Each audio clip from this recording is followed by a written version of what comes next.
오늘은 베드로 이야기를 하려고 합니다. 지난주에 저희가 바울 이야기 했거든요. 바울. 저희는 바울을 얘기하면 아주 멀고 정말 하나님 앞에 큰 종이어서 부담스러울 정도의 인물이지만, 사실은 지난주 저희가 말씀 나눈 것처럼 현대인의 관점에서 예수 만나기 전 사울이라는 사람은 아주 위험한 사람입니다. 오늘날로 치자면. 그리고 우리가 왜 위험한지도 이야기를 나누었죠. 우리의 관점에서 가장 위험했던 사울이 오히려 예수님과 가장 가까운 사람이 됐고, 심지어는 예수님을 닮아가고자 하는 열망으로 똘똘 뭉쳐버린 인생이 돼버린 사울의 이야기를 저희가 지난주와 함께 나눴어요. 그리고 왜 위험하다고 말씀을 드렸죠? 자기 신념이 곧 하나님의 뜻인 사람이었거든요. 자기 신념을 하나님의 뜻으로 설명하고 포장할 만한 여러 가지를 다 가지고 있었어요. 지식도 많았고요. 바리새인 중에 바리새인이었고요. 좋은 랍비 스승 밑에 있었던 사람이고요. 심지어는 로마 시민권자로서 부와 권력과 힘도 제법 가지고 있는 사람이었어요. 즉 유대교 안에 있으나 유대교 밖에 있으나 끝발이 괜찮은 사람이 사울이었습니다. 그런데 그런 사울이 심지어 자기의 종교적 신념을 하나님의 뜻으로 포장할 수 있는 힘을 가지고 있다? 아주 위험한 거죠. 심지어 자신의 이 종교 신념을 관철시키기 위해서 모든 과정을 정당화하잖아요. 어디까지요? 예수 믿는 사람을 잡아서 때리고 폭력을 가하고 심지어 죽이는 것 역시도 하나님의 뜻이라고 믿어 의심치 않았던 사람이 바로 사울이었었다라는 거예요. 성도 여러분, 폭력과 살인조차 정당화하는 비극 한복판에 있었던 사람이 사울이었는데, 여러분 그런 사람이 왜 좋은 사람입니까? 제가 볼 땐 나쁜 사람입니다. 사울은 위험한 사람이고요. 결코 안전한 사람이 아닙니다. 사울 옆에 있는 사람들을 너무 힘들게 할 사람이 분명합니다. 그런데 그런 사울조차 누가요? 예수님이 만나 주셨어요. 그리고 예수님께서 이 사울의 인생을 완전히 뒤바꿔서 이방인들을 위한 전도자, 선교사로 그의 인생을 사용하셨죠. 자, 성도 여러분, 저랑 여러분 모두가 이렇게 바울처럼 변할 수 있을까요? 미리 말씀드리지만 저는 여러분 모두가 사울이 되십시오, 바울이 되십시오라고 말씀 안 드리렵니다. 이미 저희 대한민국에는요, 수천 명의 바울이 될 만한 사람들이 있어요. 다수의 외국인 노동자들이 있고요. 다수의 소위 세터민이라고 불려지는 정말로 북한 이탈 주민들이 있어요. 이분들은 다 어떻게 해요? 생명을 걸고 일을 하기에 왔거나 생명을 걸고 새로운 체제 속으로 들어온 사람들이에요. 이들이야말로 진짜 사울이 바울 될 수 있는 사람들이죠. 그들이 바울이 되기를 기도할 수는 있어도 저랑 여러분이 꼭 어떤 분들처럼 꼭 바울이 되십시오, 바울이 되어야 합니다, 하나님을 세게 만나셔야 됩니다, 이렇게 말씀 못 드리겠어요. 왜 그러냐면 이런 전격적인 변화와 회심을 경험하는 거 좋은 거죠. 또 그렇게 되기를 여러분 중에 누군가가 그런 일들이 일어나기를 기도하고 있기도 합니다. 그리고 이것이 정말 위대하고 아름다운 일이며 놀라운 영적 사건이 될 거라는 것도 확신하며 말씀드립니다. 하지만 문제는 뭐예요? 아무나 사울처럼 되지는 않아요. 저부터가. 저의 상황들을 몇 가지 미리 나누어 드리자면, 알고 계신 분은 아시겠고 또 모르시는 분 모르시겠지만, 그런 상황들을 나누자 보면 저도 바울 돼야 될 사람이에요, 여러분. 목숨 걸어야 될 사람이고요. 주님 앞에서 저의 삶을 완전히 뒤바꿔야 될 사람이에요. 그런데 그렇게 되느냐? 잘 안 되더라고요. 사실 저와 여러분이 사울같이 바뀌어질 부류의 사람이라면 대단한 사람들이죠. 하지만 여러분, 미리 말씀드리지만 저랑 여러분이 반드시 꼭 사울처럼 될 것이라고 기대하거나 불안해하지 않으셔도 됩니다. 사실요, 제가 주로 남자 성도님들하고 많은 대화를 합니다. 그런데 많은 남자 성도님들이 이런 불안을 가지고 있어요. 어떤 불안이냐면, 혹시라도 내가 신앙생활 제대로 하고 예수님 세게 만나면 예전의 한규성은 사라지고 완전히 새로운 종류의 한규성이 되면 어떡하지? 이런 불안들을 가지고 계시더라고요. 그래서 찬송가 가사에도 이런 고백이 나오잖아요. 주 예수보다 더 귀한 것은 없네. 이렇게 고백되다가 후렴에 뭐예요? 세상 즐거움 다 버리고 세상 자랑 다 버렸네. 주 예수보다 더 귀한 것은 없네. 예수 밖에는 없네. 여러분, 이 가사 멜로디 너무 좋잖아요. 이 가사는 엄마가 지었고요. 이 찬양을 부른 아들은 사실은 아주 유명한 대중 가수가 되고 싶었던 사람이었대요. 그런데 갑자기 여러 가지 이유들로 이 고백을 하면서 이제 나중에는 크게 회심해서 찬양을 하는 목사님이 되셨다라고 하더라고요. 여러분, 이 가사가 사실은 너무 감동적이고 좋은데 다 이렇게 되면 얼마나 좋겠어요. 하지만 모두가 이렇게 되지는 않을 수 있어요. 무슨 이야기예요? 예수 제대로 믿으면 예전에 좋아하던 것들, 술도 끊어야 될 것 같고 담배도 피면 안 될 것 같고 예전에 즐기던 취미와 즐거움도 다 버려야 될 것 같고 왠지 예수 제대로 믿으면 항상 진지하고 무거워야 할 것 같은 거잖아요. 그러다 보니 여러분, 신앙생활을 시작하면 자신이 좋아하던 것들은 반드시 포기하거나 떠나야 하는 건가 고민스럽다고 말씀하시는 남자 성도님들을 꽤 많이 만납니다. 자, 그런데 그러다 보니까 되려 신앙 안으로 제대로 못 들어와요. 그리고 겉돌기만 하는 거죠. 성도 여러분, 미리 말씀드리지만 너무 걱정하지 마십시오. 아무나 술, 담배 끊는 거 아닙니다. 아무나 예전 즐거움에서 떠나게 되는 거 아니더라고요. 심지어 게다가 끊어야겠다고 해서 끊어지는 것도 아니에요. 그럼 어떻게 해야 되느냐? 예수님이 점점 사랑스러워질수록 예전에 그런 것들이 점점 싫어지게 됩니다. 싫어지게 됩니다. 그렇게 해야 되는데, 이렇게 하지 말아야 되는데, 이거 많이 해보셨잖아요. 안 됩니다. 안 돼요. 오히려 방법은 그 모든 것들이 안 된다는 걸 인정하고 그냥 예수님을 더 깊이 사랑하기로 결정하고 예수님을 사랑하다 보면 저절로 그런 것들이 싫어지는 때가 오더라라는 거죠.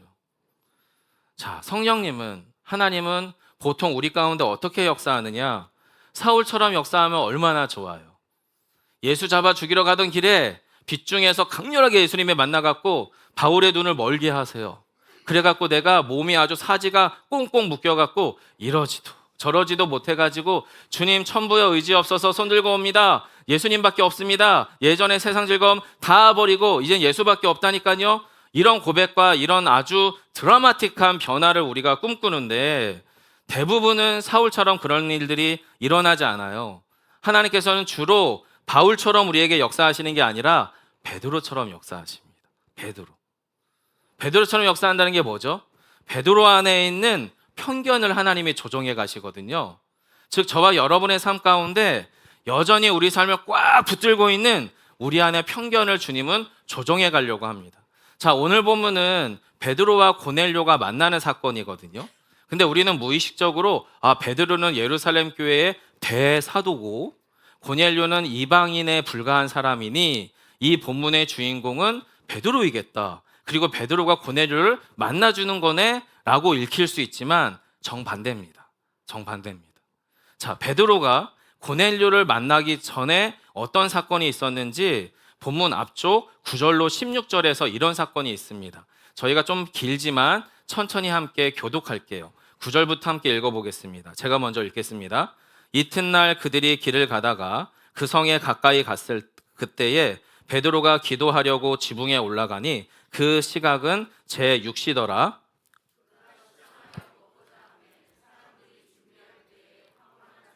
하늘이 열리며 한 그릇이 내려오는 것을 보니 큰 보자기 같고 내 귀를 메워 땅에 드리웠더라.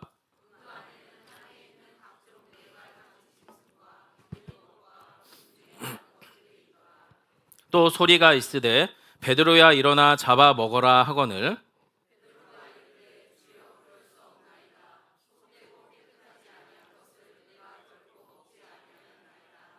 또 두 번째 소리가 있으되 하나님께서 깨끗하게 하신 것을 내가 속되다 하지 말라 하더라. 16절 같이요. 이런 일이 3번 있은 후 그 그릇이 곧 하늘로 올려져 가니라.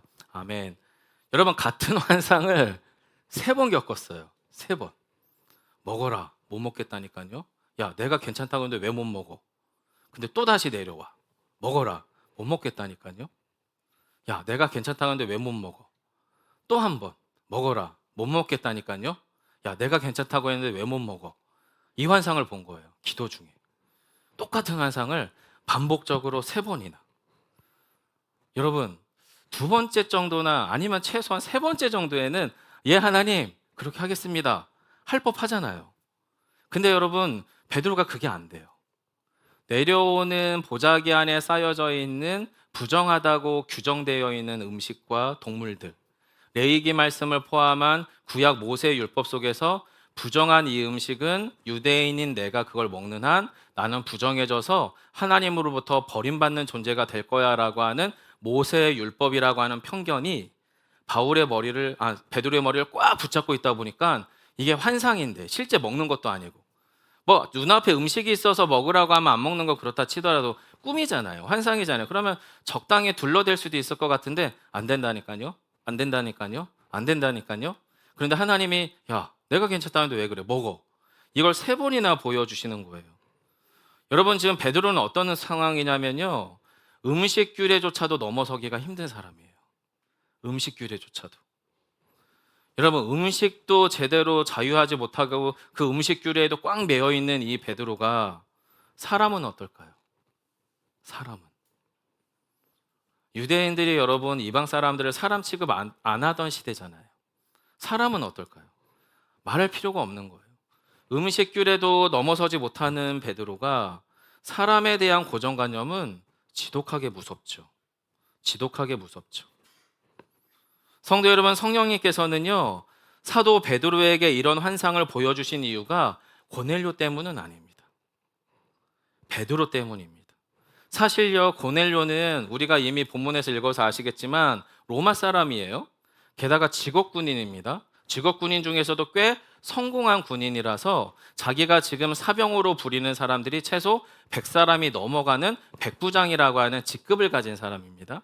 여러분, 100명이면 애개하실 수 있겠지만 그 당시 로마 사람 100명의 병사는 자신의 칼을 뽑아서 로마법의 규정에 어긋난 사람들은 당장 목을 쳐서 죽일 수 있을 정도의 공권력을 행사하는 100사람을 말하는 겁니다. 즉 백부장이라고 하는 게 그저 그런 남자가 아닙니다. 끝발 있는 사람이고요. 힘 있는 사람입니다. 자, 이런 로마 사람인데 이 로마 사람이 굳이 베드로를 왜 만나요? 차라리 바울을 만나지. 앞서서 이방인의 사도로 부르심을 받았잖아요. 사도 바울이. 그럼 바울을 만나면 이거 얼마나 환상의 팀이에요. 이미 경건한 고넬료고 하나님을 믿는 사람이니까 베드로의 충분히 실력 있는 말씀들을 들으면서 베드로가 아니라 바울의 오른팔로 활동하면 딱 좋잖아요. 고넬료와 바울. 너무나 환상 조합이거든요. 근데 굳이 하나님은 지금 고넬료를 바울하고 연결시키지 않고 베드로하고 연결시켜요. 게다가 베드로가 이런 환상을 보기 전에 앞서서 고넬료에게 하나님이 찾아오셔서 이렇게 요청하십니다. 4절로 5절인데요. 고넬료가 주목하여 보고 두려워 이르되 주여 무슨 일이니까? 천사가 이르되 내 기도와 구제가 하나님 앞에 상달되어 기억하신 바 되었으니 내가 지금 사람들을 요바에 보내어 베드로라 하는 시몬을 청하라. 지금 뭐라고 이야기하는 거냐면 고넬료도 베드로처럼 정해진 기도 시간에 기도를 하다가 하나님의 음성을 들어요. 고넬료야, 내가 너의 기도를 봤어. 너의 신실한 구제와 신실한 경건한 삶을 봤어. 너에게 이제 필요한 건 시몬이야. 베드로라고 하는 사람이 요바에 있을 거거든. 가서 이 베드로를 만나라, 청해라 라고 이야기를 고넬료에게 해요. 성도 여러분, 성령 하나님은요 지금 고넬료를 만지고 계신 게 아닙니다. 베드로를 만지고 계십니다. 교회 처음 나온 초신자를 만지는 게 아닙니다. 교회 오래 다니던 중직자를 만나는 겁니다. 교회의 신앙생활은 항상 우리 안에서 성령께서 누구를 만지시고 어떻게 말씀하시고 어떻게 다뤄가시는지를 주목해야 됩니다. 자, 그런데 성령 하나님께서 고넬료가 아니라 베드로를 만지고 계시다니까요. 왜 그럴까요? 아무리 고넬료가 신실하고 경건하더라도 이방 사람이거든요. 유대인이 아니거든요. 베드로가 이방인이었던 고넬료를 못 믿으면 예루살렘 교회는 못 믿는 거예요. 왜죠? 베드로가 곧 예루살렘 교회거든요. 예루살렘 교회의 가장 큰 수석 사도가 베드로거든요. 베드로가 안 되면 안 되는 거예요. 베드로가 틀렸다고 하면 틀리는 거예요. 고넬료가 아무리 기도 열심히 하고 신실하고 경건하며 구제의 삶을 살고 하나님을 믿는 사람일지라도 예루살렘 교회로 들어오려면 베드로를 통과해야 돼요. 베드로가 아니면 고넬료는 아닌 거예요. 그런데 베드로가 이방인이었던 고넬료를 못 믿어요.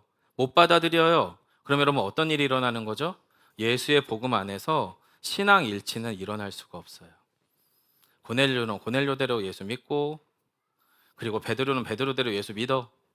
자신들의 교회 안에서, 자신들의 공동체 안에서는 신실한지 모르겠지만 둘은 만나면 안 되는 거예요. 불편하거든요. 못 받아들이거든요. 안 되는 거거든요. 신앙의 일치가 일어날 수 없는 거예요. 성도 여러분, 예루살렘 교회가 기적도 많고 부흥되고 어마어마한 생명의 공동체인 건 맞지만 유대인 그리스도인에게만 열려 있었던 교회였어요. 요 시기쯤에는. 여전히 이방인 그리스도인은 인정할 수도 없고 받아들일 수도 없고 열 수가 없는 거예요. 왜 그렇죠? 예루살렘 교회의 수석 사도였던 베드로조차도 이방인에게는 예수의 복음, 성령의 역사가 없겠지라고 하는 자기 확신 속에 갇혀 있었거든요. 여러분, 이 편견은 무서워요. 누가 가르쳐 준 게 아닌데 그냥 그렇게 되는 거예요. 우리가 뭘 배웠는지 모르겠지만, 뭐를 느끼고 우리 몸에 들어왔는지 모르겠지만 누가 굳이 가르쳐 주지 않았는데 이 편견이란 놈은 그냥 그렇게 자라요. 그냥 그렇게 작동돼요. 그냥 그렇게 되는 거예요. 성도 여러분, 그래서 신앙생활이요, 그냥 그렇게 되는 게 가장 무섭습니다. 그냥 그렇게 되는 게. 하다 보니 그냥 그렇게 되는 거예요. 문제는 그게 맞는지 틀리는지도 성령님께 묻지 않아요. 이걸 계속해야 되는지 안 해야 되는지 성령님께 묻지 않아요. 왜냐하면 항상 그렇게 해왔거든요. 심지어는 그렇게 해와도 그럭저럭 아무 문제가 없어 보이거든요. 하지만 성도 여러분, 달라요. 성령 하나님께 물으면 달라진다니까요. 진심으로 성령님께 묻기 시작하고 진심으로 우리의 영혼과 생각, 나의 내면과 상황을 살펴가기 시작하면 완전히 달라진다니까요. 성령님께 묻기 시작하면 제 경험상 하나님은 제 안에 있는 상처를 보게 합니다. 과거의 상처, 저를 옴짝달싹 못하게 하는 열등감, 과거의 실패와 아픔들, 그리고 과거 나를 분노에 사로잡히게 했던 나의 모습들을 보게 하시더라고요. 그리고 이 모든 것들을 양분 삼아서 상처, 열등감, 실패, 아픔, 분노를 양분 삼아서 그 안에 깊이 지독하게 뿌리내린 지독한 나의 편견과 고집과 오해와 해결되지 않은 상처들을 보게 하셔요. 그리고 저의 마음속에 이런 결론이 내려져 있더라고요. 아, 이 문제는 예수님도 별 수가 없구나. 요 고정관념. 아, 맞아. 하나님의 말씀, 예수님의 은혜는 딱 교회 안에 들어갈 때만 임하는 거지. 그렇더라고. 내 가정, 내 직장, 비그리스도인과의 삶 속으로 들어가면 복음은, 예수는 온데간데 없이 사라지던데. 이 세 가지 결론. 지독하더라고요. 정말 무서울 만치 이 예리한 결론이 저를 꽉 사로잡습니다. 베드로가 그걸 의식하지 않은 거예요. 그냥 사는 거예요. 기적도 베풀잖아요. 여러분 5,000명씩 회심했잖아요. 예루살렘 교회의 대사도시라니까요. 끝발 있어요. 영향력 있어요. 보통 사람 아니에요. 대단한 사람이죠. 대단한데 편견도 대단해요. 하나님이 아니라고 하는데 아닌 게 아닌 거예요. 하나님이 된다고 하는데 베드로는 안 된다는 거예요. 안 되니까 안 된다는 거예요. 하나님은 된다고 얘기하는데 베드로는 끝까지 아니라는 거죠. 여러분, 예수님을 안 믿었나요, 베드로가요? 아니요, 예수님 엄청 잘 믿어요. 하나님의 음성도 엄청 많이 듣고요. 성령에 민감한 사람이었어요. 베드로는 그랬어요. 예수님을 잘 믿었어요. 그런데 문제는 뭐예요? 믿었어도 여전히 안식일과 유대교의 절기를 지켜야 했고요. 여전히 유대인의 음식 규례가 너무 중요했고요. 모세의 율법의 형식 속에서 빠져나올 길이 없었어요. 유대인의 기도 규례를 따라 기도하고 있었고요. 유대인의 음식 규례를 따라 음식들을 부정한 것과 정결한 음식으로 나누어 먹기 시작을 했고요. 무엇보다 이런 분리주의, 영적인 결벽 속에서 시간만 나눈 게 아니에요. 기도하는 시간, 안식일, 절기만, 시간만 나눈 게 아니에요. 음식만 나눈 게 아니에요. 사람도 나눠요. 사람도. 예수 믿을 사람과 예수 못 믿을 사람. 그리고 성령 하나님은 베드로의 이 비복음적인 편견을 간파하세요. 성도 여러분, 여러분의 기준에서 예수 믿으면 안 될 사람은 누구십니까? 내지는 이 사람은 예수 안 믿는 것 같아라고 확정한 사람은 누구십니까? 그리고 이 규정의 근거는 어디십니까? 무엇일까요? 성령님은 지금 베드로의 이 비복음적인 편견을 간파하셨어요. 그리고 그의 삶에 깊이 뿌리내린 영적인 편견과 영적인 결벽주의를 깨트리십니다. 어떻게요? 베드로를 따로 만나서가 아니라 놀랍게도 고넬료를 통해서 그렇게 하세요. 그가 가장 불편해하는 아킬레스 건인, 영적 결벽주의에 사로잡혀 있는 베드로 입장에서 가장 껄끄러운 고넬료를 통해서 그 일들을 하십니다. 28절로 29절에서 베드로가 고넬료를 찾아가요. 그리고 이렇게 질문합니다. 제가 읽어드릴게요. 이르되 유대인으로서 이방인과 교제하며 가까이 하는 것이 위법인 줄은 너희도 알거니와 하나님께서 내게 지시하사 아무도 속되다 하거나 깨끗하지 않다 하지 말라 하시기로 부름을 사양하지 아니하고 왔노라. 묻노니 무슨 일로 나를 불렀느냐. 사실 여러분, 베드로가 지금 욥바에서 고넬료가 보낸 사람들을 만나서 이제 같이 하루를 지내고 그리고 지금 고넬료를 만나러 간 거예요. 갔더니 고넬료의 집 안에 고넬료만 있는 게 아니라 가족들이 있고 친지들이 있고 이웃들이 있어요. 이 사람들이 모인 이유는 뭐예요? 고넬료 때문이에요. 베드로 보겠다는 건 일도 관심 없어요. 이 사람들은 아마도 로마 사람들일 테니까. 모르죠, 베드로가 어떤 사람인지. 교회에서나 유명하지 로마 사회에서 유명한 베드로가 아니거든요. 그런데 고넬료가 여러분 와보세요. 오늘 대단한 분이 옵니다. 제 인생을 완전히 뒤바꿔 주실 만한 분이 오시니까 꼭 좀 와보라고. 그래서 가족들, 친지들, 이웃들 다 총동원해서 집안에 딱 포진하고 있는 거예요. 그 상황에서 이제 베드로가 얘기하는 거죠. 자, 그런데 사실은 욥바에 고넬료가 보낸 사람들이 미리 언지를 줬어요. 고넬료에게. 베드로에게. 뭐라고 얘기했냐면 지금 저희는 고넬료가 보낸 사람입니다. 그리고 저희는 당신께서 하나님께서 보내신 하나님의 사람으로서 저희 고넬료를 만나셔서 주님의 말씀을 전해주시기를 간청하고 있는 겁니다. 라고 하는 언지를 이미 다 줬단 말이에요.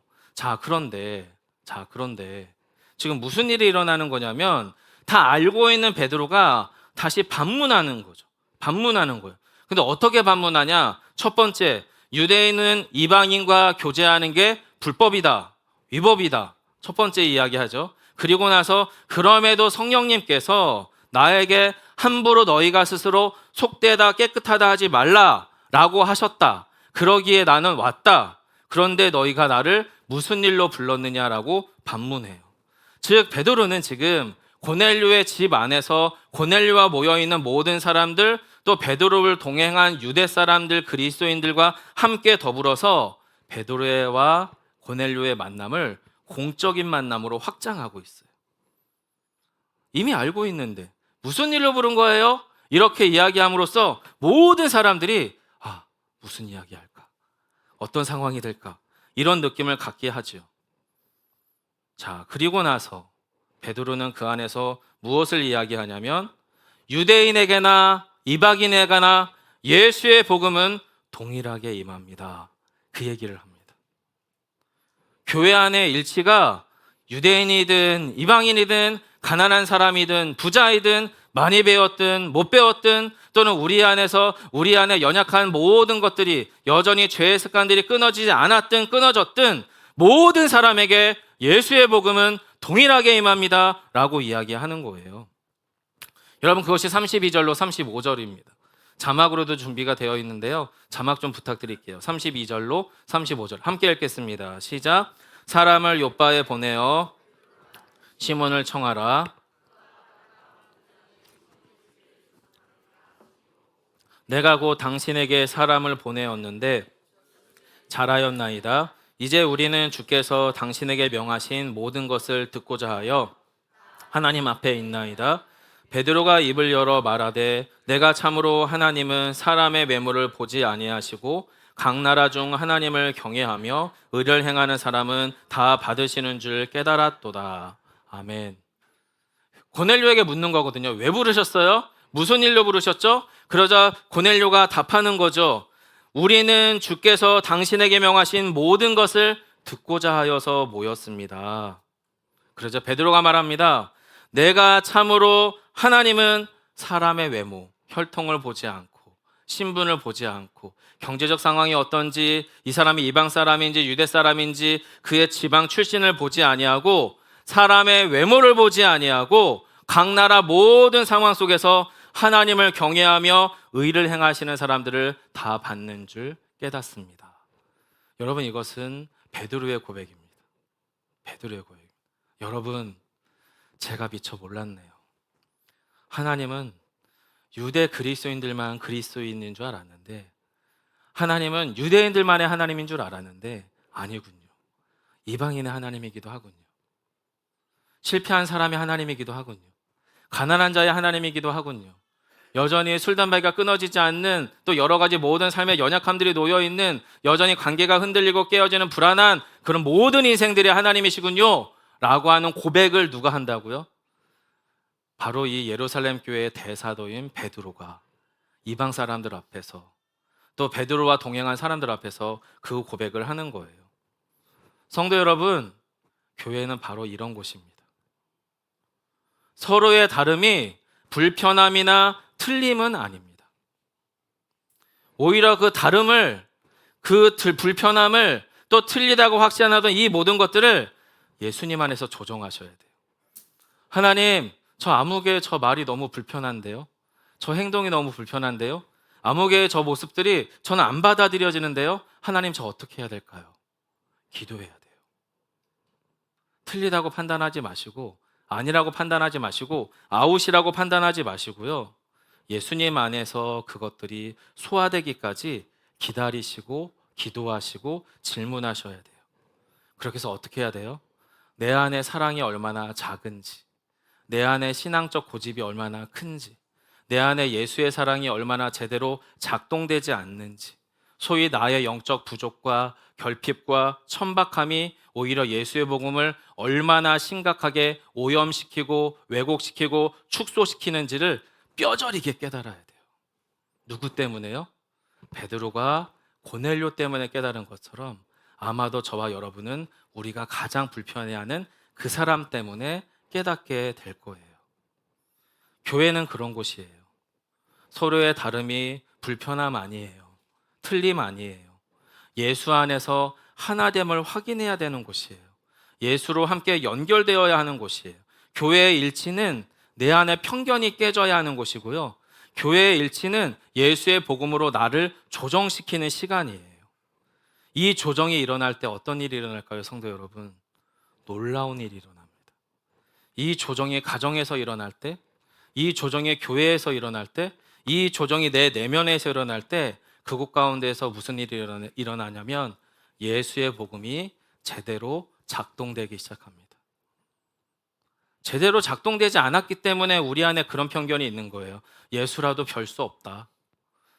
은혜는 교회 안에만 있는 거지. 교회 밖에 가면 다 휘리릭 사라지는 거지. 정말 아무것도 아니던데?